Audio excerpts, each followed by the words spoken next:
Hi everyone, I welcome you all on this channel that is Shine in Law with Dr. Mithun.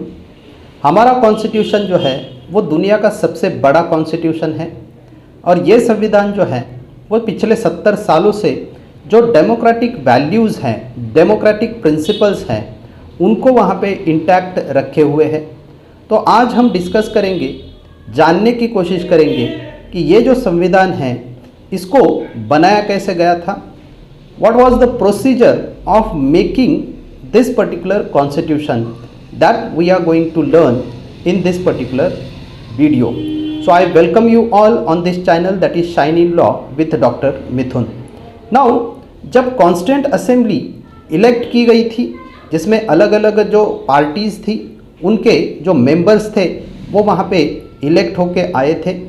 From these particular constituent assembly members वहाँ पे हमने कुल मिला के 22 कमिटियाँ बनाई गई थी जिसमें अलग अलग मेंबर्स जो है वो वहाँ पे उस कमिटीज़ को हेड कर रहे थे, लीड कर रहे थे और इन कमिटियों के डेलिब्रेशंस के थ्रू, रिपोर्ट्स के थ्रू वहाँ पे कॉन्स्टिट्यूशनल एडवाइज़र जो है, that constitutional adviser Shri BN Rao is preparing the very general draft of that particular constitution.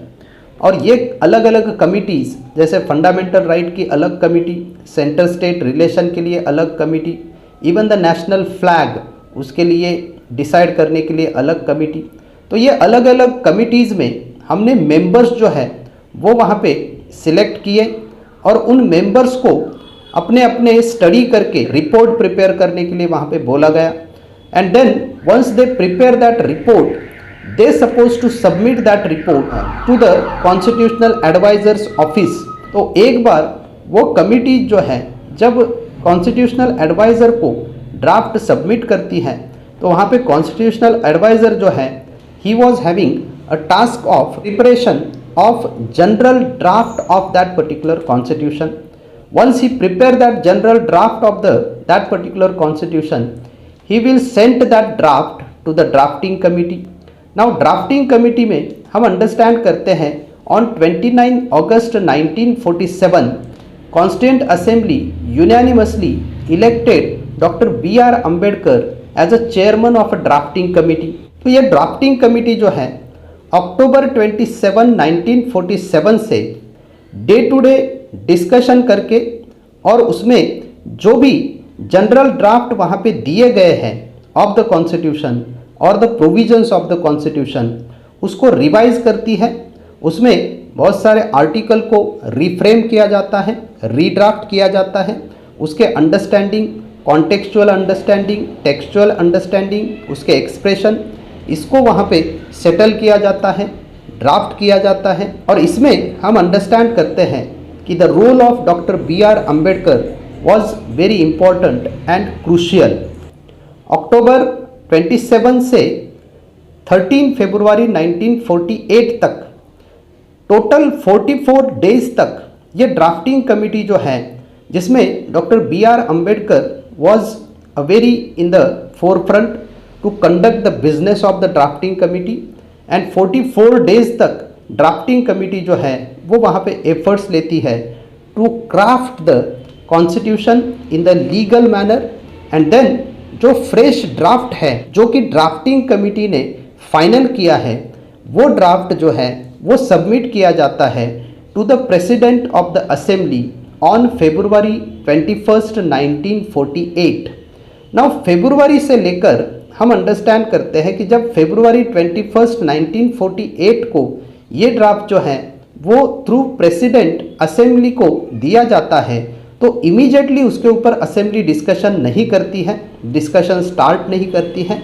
तो फरवरी से लेकर नवंबर तक पूरे 8 महीनों तक ये ड्राफ्ट जो है that was open for the public. And then हम अंडरस्टैंड करते हैं कि ऑन 4 नवंबर 1948 को ये जो ड्राफ्ट है वो कॉन्स्टिट्यूंट असेंबली के सामने डिस्कशन के लिए रखा जाता है।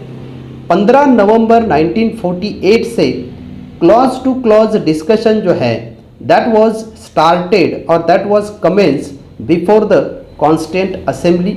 और इसमें भी हम अंडरस्टैंड करते हैं कि doctor BR Ambedkar was defended each and every provisions of that particular draft constitution before that particular constituent assembly.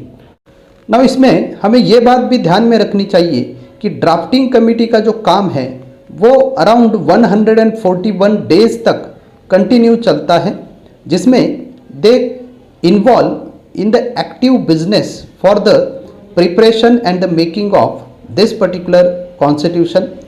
More over जिसमें हम अमेंडमेंट्स की बात करते हैं तो अराउंड 7635 अमेंडमेंट्स वो एक्चुअली टेबल पे आए थे during the entire discussion, clause two clause discussion of this particular draft constitution. और उसमें से जो अमेंडमेंट मूव किए गए थे उसकी जो टोटल क्वांटिटी थी वो हम देखते हैं 2473 amendments they actually move in that particular constituent assembly. In this particular entire making of the constitution हमें ये ध्यान में रखना है 395 आर्टिकल्स जो कि 22 पार्ट्स में डिवाइड हो गए थे और 8 शेड्यूल में उनको बनाया गया था। That was the very provisions or the contents of the original constitution of India that we need to understand.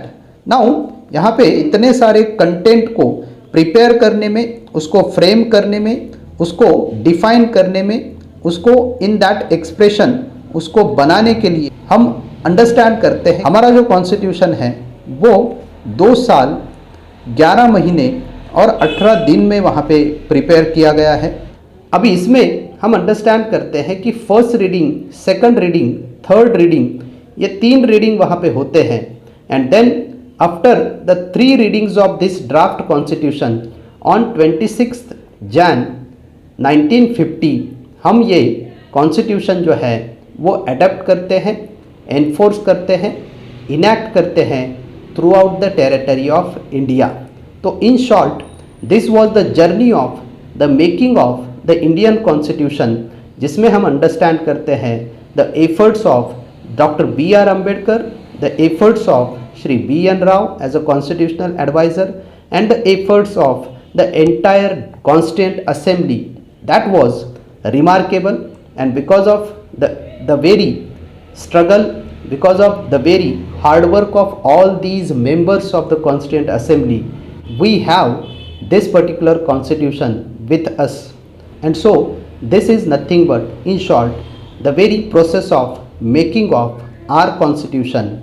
So I hope ये वीडियो आपको अच्छा लगा होगा, ये वीडियो आपको पसंद आया होगा। अगर ये वीडियो आपको पसंद आता है तो ज़रूर इसको लाइक करें, शेयर करें और इस चैनल को सब्सक्राइब करना ना भूलें। Thank you very much for watching this video. Thank you.